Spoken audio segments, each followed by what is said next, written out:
继续来看这真厉害的高医生。嘉义林区管理处的北口园区最近陆续发现有树仔打起黄去，这个管理处就请来到米格鲁的侦察犬，顺利来找出到树仔的片捆，帮这个树仔做外科手术，来做药剂防治，来救回这个树仔的命。啊，讲这个米格鲁除了会当找出到破病的树仔，嘛会当侦测到红狗血，这个效果袂输互机器。 真巧，米格鲁冲过来偏一个，所以发现唔到。禾根病是不是也可以有它特殊的味道？没想到啊，它就很灵敏啊。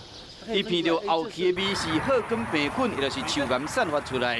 闻到了，伊随坐落来，研究人员就采集这个样本，送去实验室确诊。确实有15处发生了禾根病，那我们因此因为这个禾根病确实要去做防治。 嘉义林区管理处北口园区最近陆续发现树仔的冷气有落叶情形，就请高医生来果然有效。Good girl， 来顶。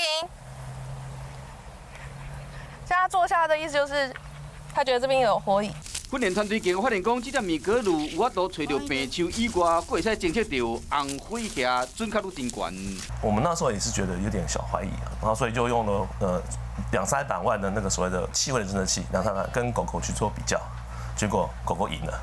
后盖包括行道树、景观树、珍贵的老树，就会使因为安尼早期发现、量早治疗，让树仔更加健康。